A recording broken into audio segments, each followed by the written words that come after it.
Bula Vinaka, and welcome to this first episode of C3 Talk. On the show, we will be discussing the accomplishments and experiences of implementing the Upholding Citizens' Constitutional Rights for Democratic Consolidation in Fiji, or the C3 project.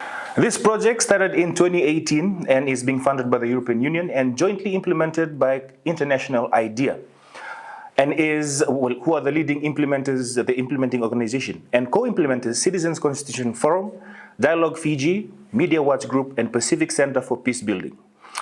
On this episode, we will be talking to the executive directors and the four co-implementers and the project coordinator. First up, we will talk with Dr. Avinash Kumar of International IDEA, who is the C3 project coordinator. Dr. Kumar, welcome to the show and a very good afternoon to you. Thank you, Alan. Thank you for the opportunity. So, Dr. Kumar, can you briefly talk about what the C3 Fiji project is, what it's about, and how it impacts Fijians? As you mentioned, Alan, this project is funded by European Union, and it has an IDEA is a lead in the project. So, what this project provides opportunities for the CSOs to develop their own capacity, and also at the same time develop their own networks amongst the CSO groupings, and also it also aims to strengthen the network between the CSOs and the state agencies, for instance, the Elections Office and the Parliament. So in the pre-election period, the emphasis was to work with the Elections Office, and in the post-election period, we will try to work with the members of Parliament or the institution of Parliament itself. So you've just talked about what the C3 Fiji project is and how you guys are trying to help build the capacities of local CSOs. But how exactly has International IDEA worked to build those capacities with our local CSOs and also strengthen the participation of those CSOs in elections and other democratic practices which are necessary to consolidate Fiji's democracy? So how have you guys done that? International IDEA has provided knowledge resources. As you know, International IDEA is it's a global institution that promotes democracy, and we have at our disposal a lot of resources. So we have tried our best to facilitate the partners by sharing the resources we have. Firstly, when the project started in 2018, we had a bridge training, and that was one of the ways the International IDEA was able to facilitate the CSOs in terms of equipping them with the election-related matters. So the training was for the broad election matters, and also it allowed them to understand the laws, the Fijian election laws. So that was one of the ways we managed to build the capacity of the CSOs. Secondly, International IDEA was able to facilitate the link between the key state institution, the Elections Office, and the CSOs. So International IDEA's role was to come in between and to ensure that the state institution, the key state institution, the Elections Office, was able to gel well with the CSOs. To be a bridge. Yeah. So now, what we have realized after this implementation of the project, almost 2 years is finishing, that CSOs and the Elections Office, they are able to, there has been the bridge training, for instance, the FEO sent its representative to be part of the bridge training. So that was one of the ways then the relationship with the CSO started. Now, and one of the activities was the closed forums we had with the Elections Office and the open forums. So this invited the CSOs to interact with the supervisor of elections, the staff of FEO, and so there's a good rapport between the CSOs and the Elections Officer.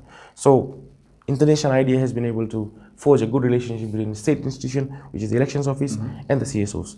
And towards the post-election period, we're trying to build a relationship with the Parliament. So we have been working with the Parliament and the members of Parliament. So the whole idea of collaborative approach has been installed. Thank you very much, Dr. Kumar, for being here and for answering our questions. And we'll take a short break right now. When we return, we talk to the Executive Director of Media Watch Group, Mrs. Diane Galimbongindua.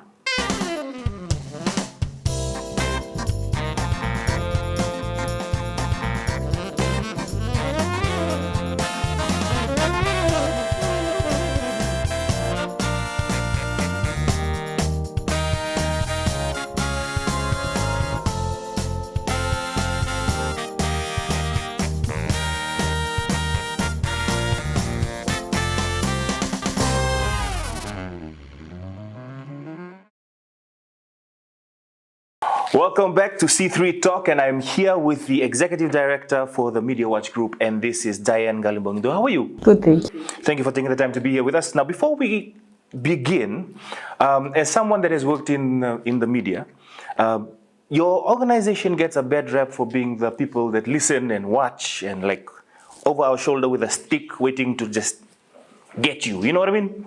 So what is it you guys do at the Media Watch Group?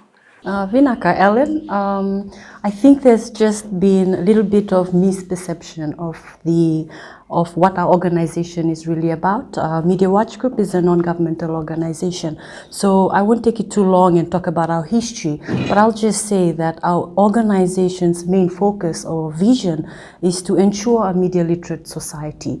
That means a responsible Fiji media.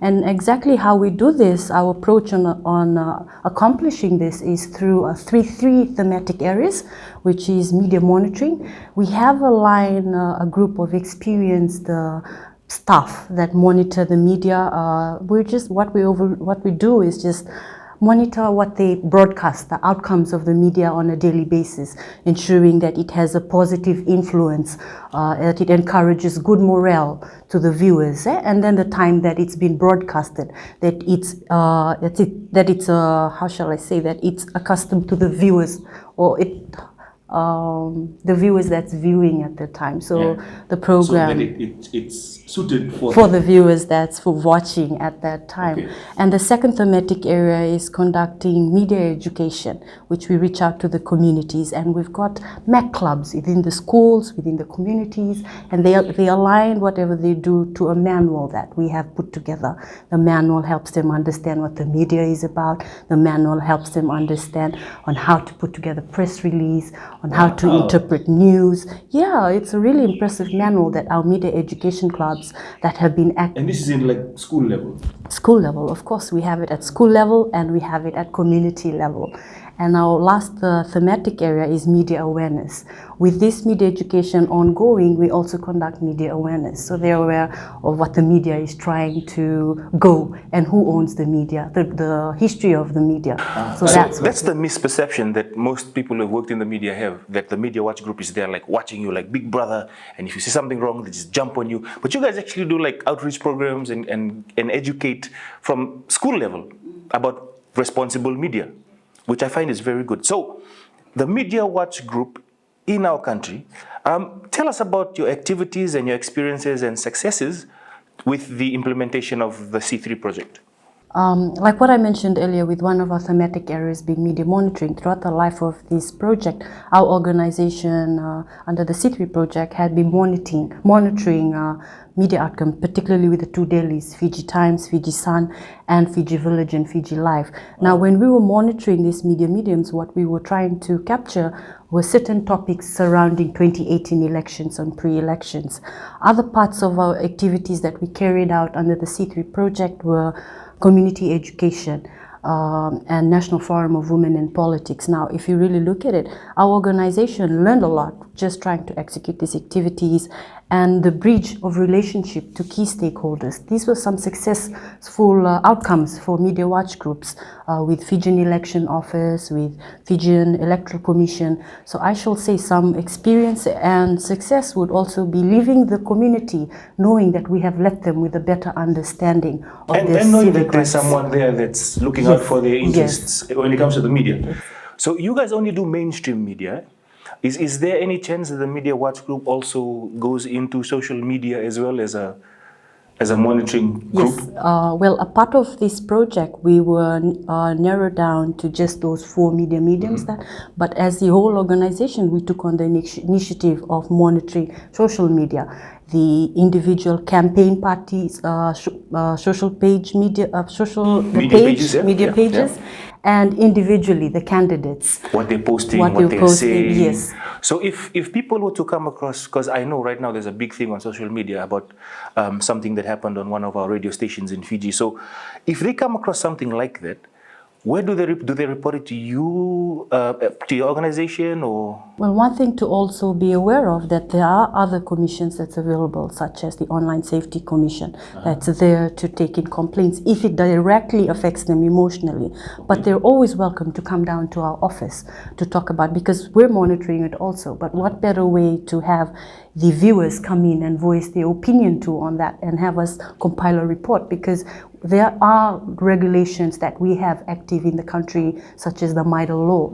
And the media organizations, if they have breached these laws, then collectively with the community, with the people, if we make a stand against this, then it will be really... So do you guys take these media organizations to task, or do you just collect this information, do a report, and then hand it over to somebody else to prosecute? Well, there are procedures that needs to follow with certain complaints after proper investigations are done. If it does need to go to that extent, then it will. But there are proper procedures that needs to be followed with that. And can I just say, I'm very happy that there's an organization out there that keeps us on our toes, like making sure that we do what we are supposed to be doing. But anyway, so in regards to the C3 project that the Media Watch group was a part of, how did your activities with the C3 project create like democracy and help people move towards the uses of media as like empowerment? Just like my other C3 partners, various spaces were created and platforms in which participants, particularly the public in the communities, have engaged in open discussions. And being an it-okay, and for an organization to come in and ask us, what is democracy? The answer was so quick to say, Vinding because democracy, like what we had been talking about earlier, has just been associated with elections. Yes, because that's bigger on election Exactly. But what they miss to see is democracy plays a part in their everyday life, from community decisions in the community hall, developments in their community. Yes, from decisions that's done together in the home. So what was interesting was that these women in particular were very confident in that space to come up and say that we have an issue because we're not given the space or the opportunities to make just as much, to be part of the decision-making process. But what I shall say that when we conducted these activities, it really opened up opportunities and open discussions for the community members to talk with key stakeholders, to address their grievances. Yeah, and with our National Forum of Women in Politics, even the supervisor of elections opened himself up to questions from our forum, and he addressed it really well. So I shall say that those were some ways or stages in creating a deliberative democracy. Now, with empowering media, I will say that I got to give thanks and highlight how the media were out there during last year's elections with hourly updates. And then we're in the era of technologies with softwares and apps. So a lot of people were able to access all this information. Yes, all this info. Exactly. All this information with elections and the number of votes. And then I have a couple of mates who work in the media also. Them just being out there during the counting, the whole night, the whole day, leaving their families. Yes. Now, with empowering the media, the way I look at empowering the media is empowering the journalists to begin with. There are such laws. I feel I can't say this for them, but it may be restrictive. But these are certain ways our organizations are working towards, certain restrictive laws that probably, but I can't say that for them. But what I gotta say is the media is really coming out, and with 2018 elections, they really came out well on disseminating news. Well, thank you very much for being here on the first ever episode of C3 Talk, and we'll take a short break, and up next we'll be talking to the Pacific Center for Peace Building, the Executive Director, Florence Swami.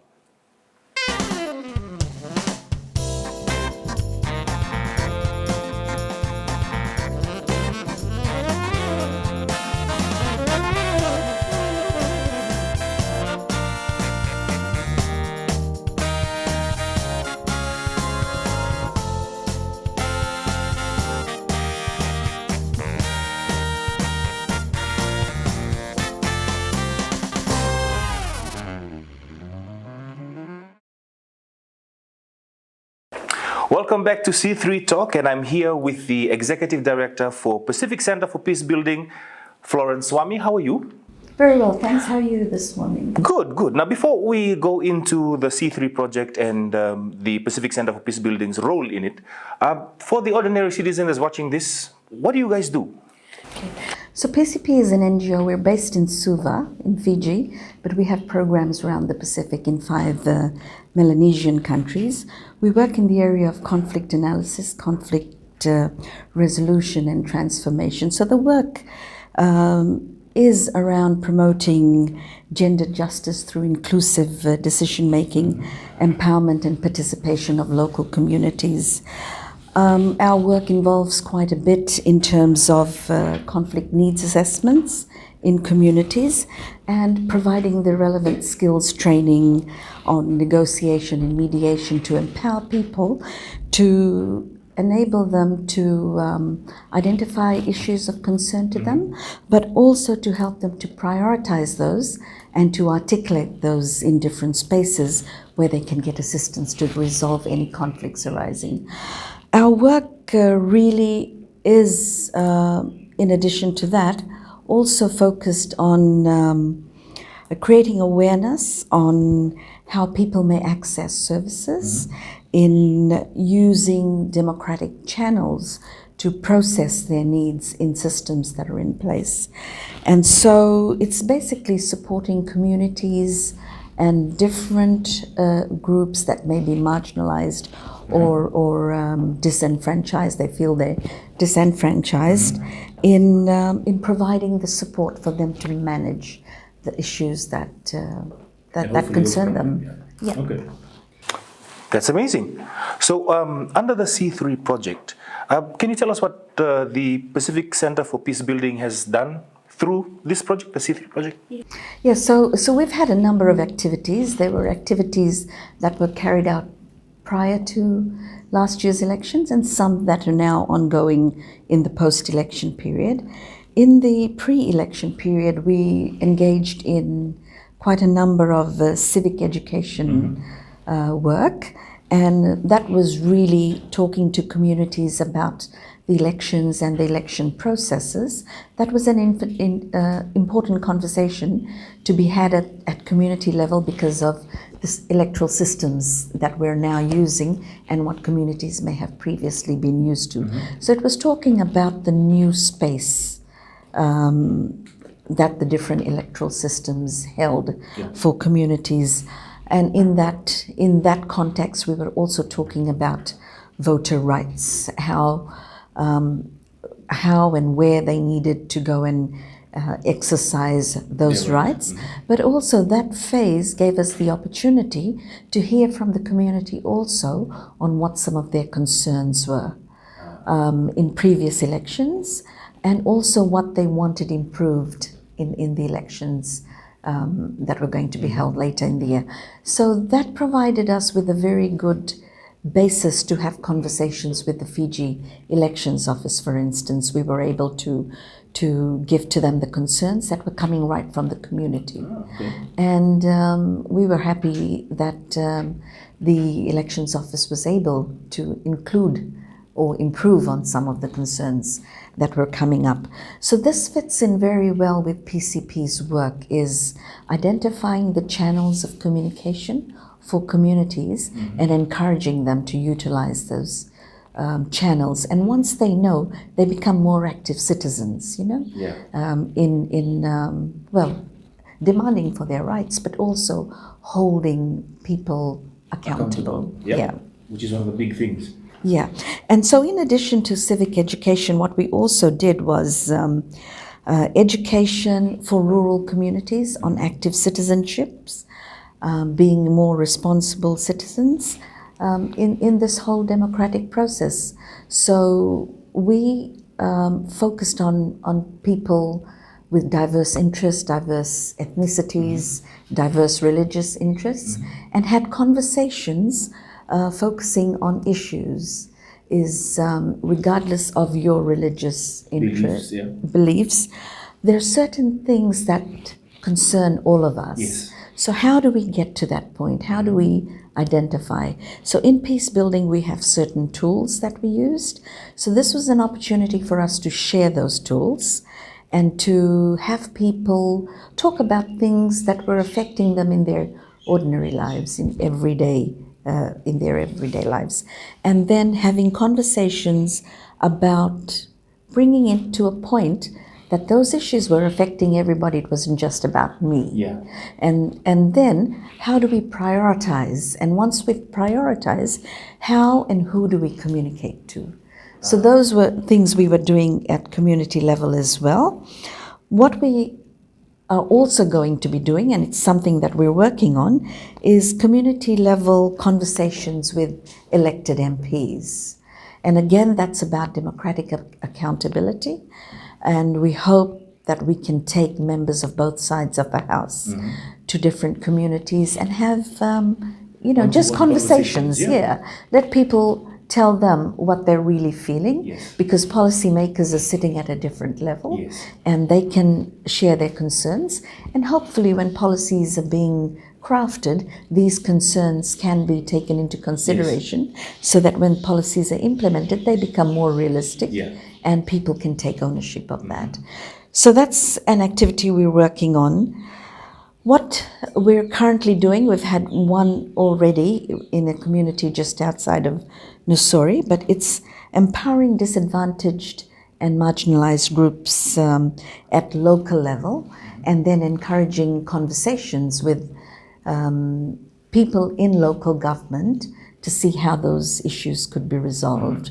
So our work in Nusori engaged with people from Tailevu to the larger Arewa province, as well as people in the Coronivia to Nusori corridor.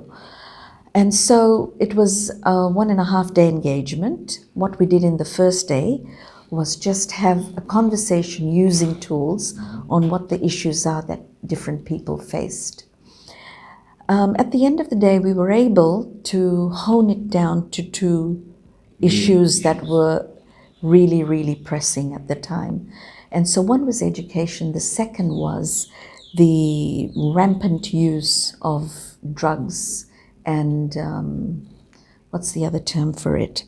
Drugs and other substances.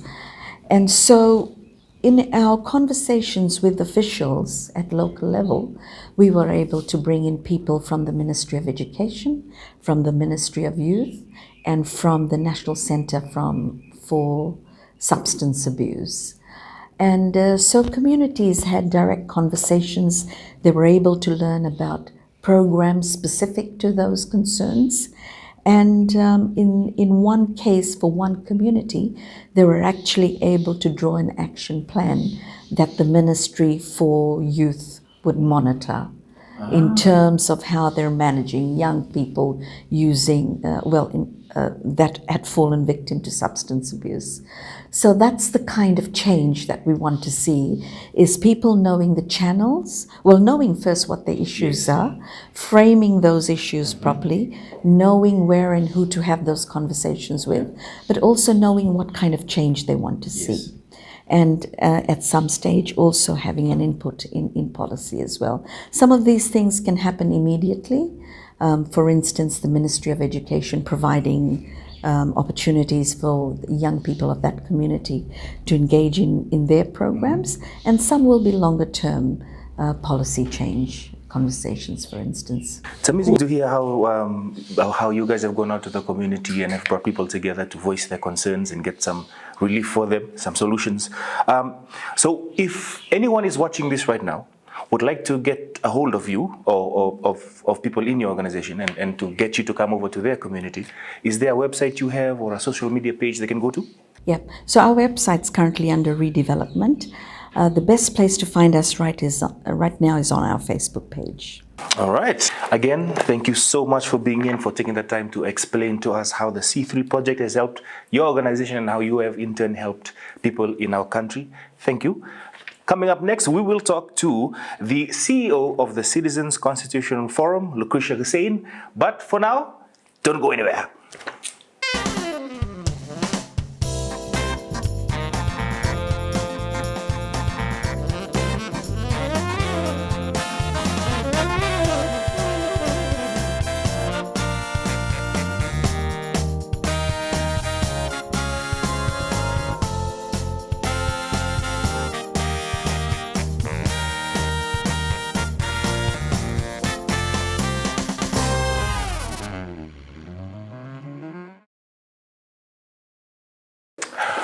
Welcome back to C3 Talk, and I have with me the Chief Executive Officer of Citizens Constitutional Forum, Lucretia Hussein. How are you? Good, thank you.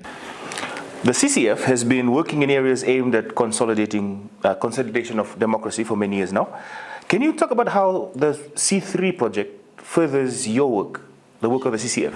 So the overall impact of this action is really functioning civil society that contributes to this democratic consolidation. And this is by means of increasing citizens' understanding of their constitutional rights, and also building their capacity to be able to engage with the state and also elected MPs. So specifically for CCF, we've been able to convene spaces such as national public forums. We've carried out community education workshops. We've also done public meetings on voters' rights in the election.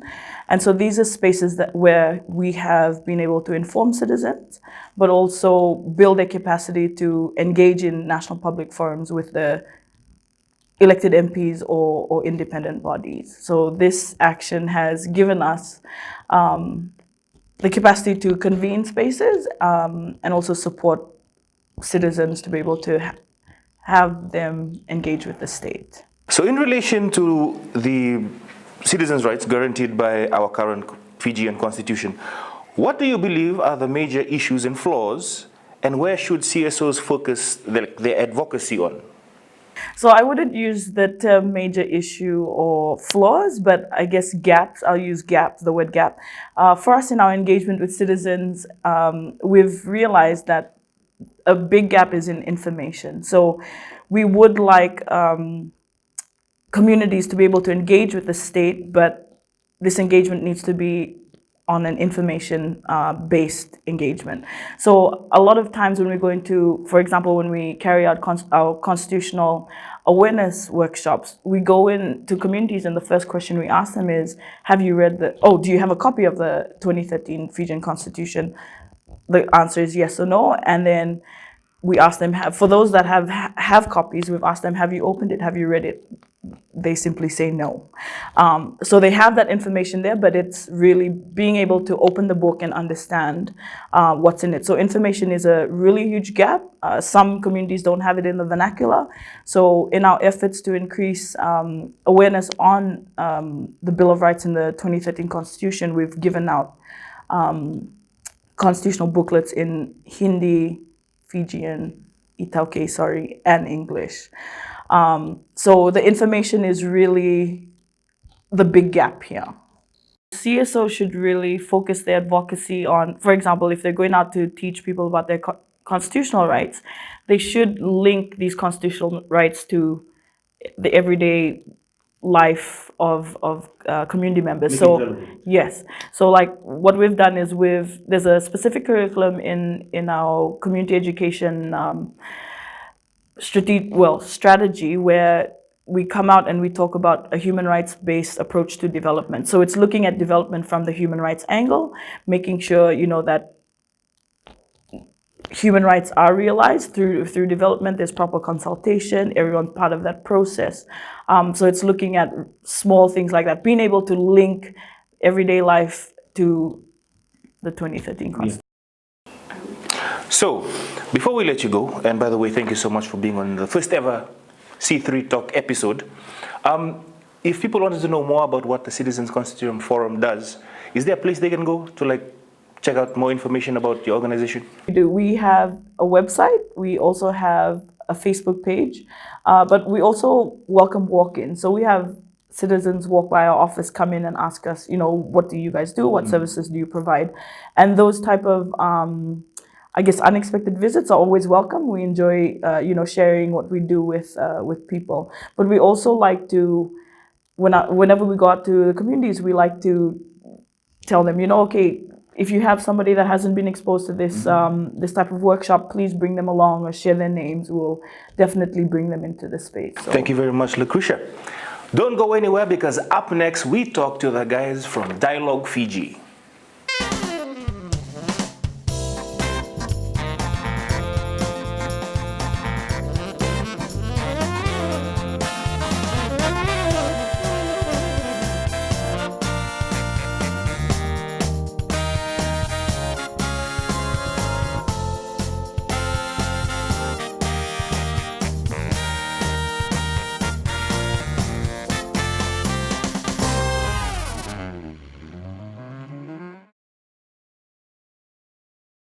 Welcome back to C3 Talk, and our final guest for our first ever episode is from Dialogue Fiji, and this is the Executive Director for Dialogue Fiji, Mr. Nilesh Lal. How are you?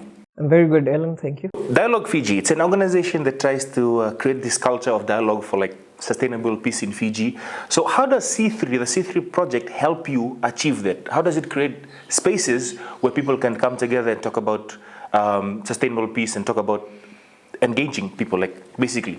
Yeah, well, one of the reasons that Dialogue Fiji was founded was to strengthen the type of engagement that happens, especially across people that come from political, ideological, ethnic, religious, and other divides that exist in our country. Because unfortunately, in our society, there's very little cross interaction, and there's very little socialization that happens between people and engagement. Most people tend to socialize within their own groups. Yes, in their own circles. That's right. And then the problem is that they continue to reinforce the prejudices that they have against other groups and so forth. So it is very important for us to create those spaces where people from different orientations are able to come and especially interact on those contentious issues and hopefully build some sort of a consensus. So over the years, we have been creating spaces for engagement on a number of contentious issues. For instance, in Fiji, the issue of common national identity became a contentious issue, right? The idea of how do we reconcile the notion of indigenous supremacy with the equal citizenry. So that is the sort of contentious issues that have been gripping our society for a long time, and it has also been the cause of much political instability. It has been the cause of disputes and conflicts time and again in our quite turbulent post-independence history. So it is very important for independent actors like civil society organizations to be creating those spaces for interaction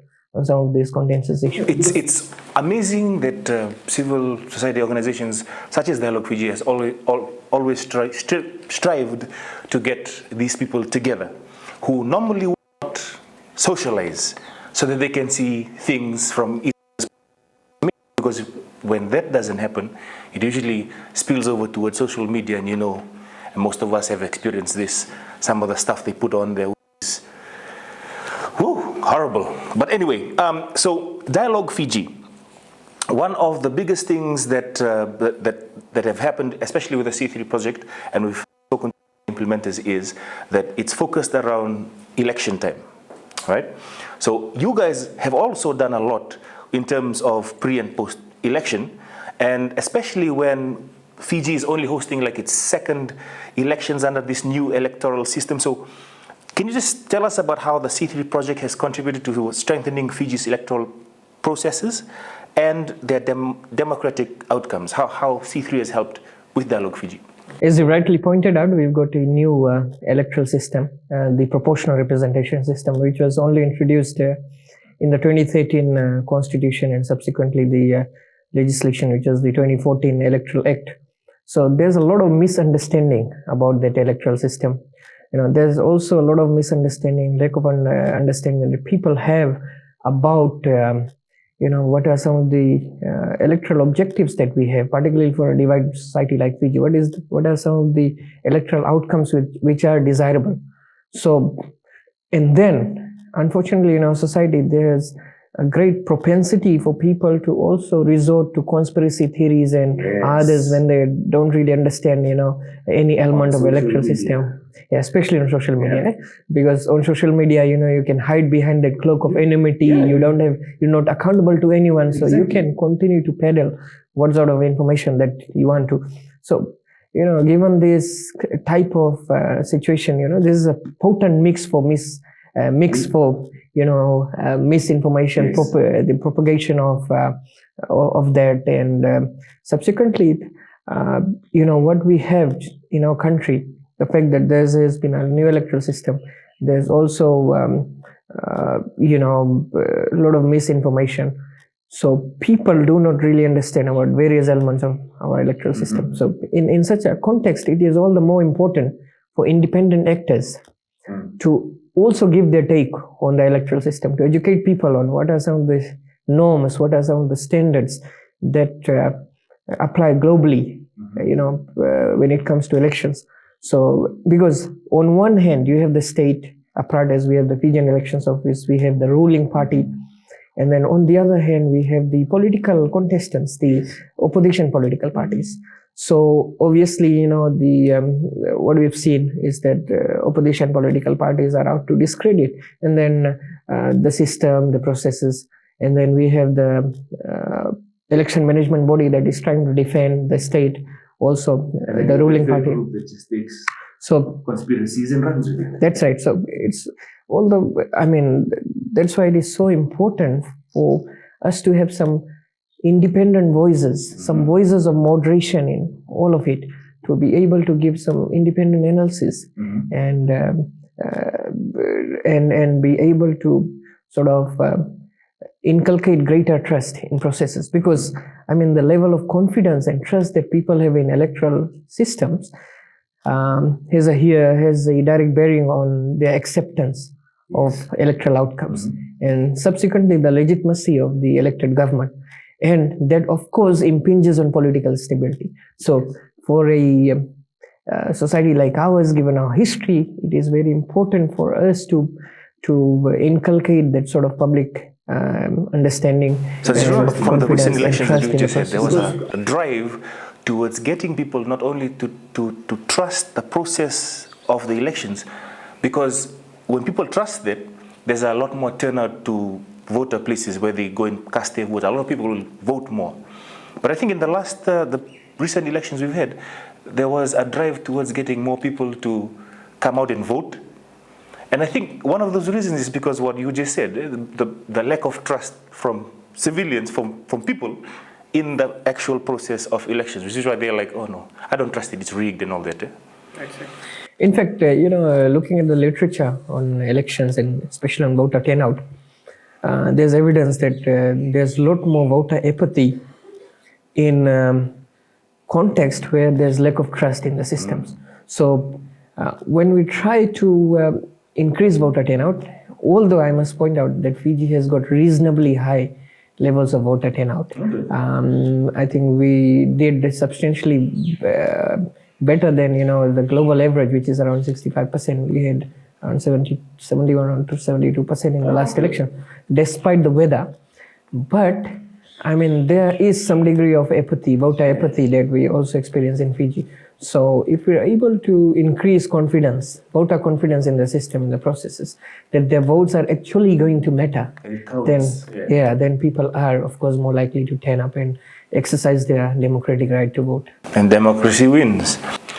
And that brings us to the end of today's episode. Thank you to everyone that joined us this afternoon on the first ever episode of C3 Talk. And also like to thank all our guests who are here to talk to us about the C3 project. In future episodes, we will be talking to a range of interesting people on various aspects of our democratic processes, institutional arrangements and practices. So be sure to join us for these interesting talk shows that we have lined up all together, with opportunities for the live online audience to interact with our studio guests as well and engage in conversations in real time. So until then, ni samwade.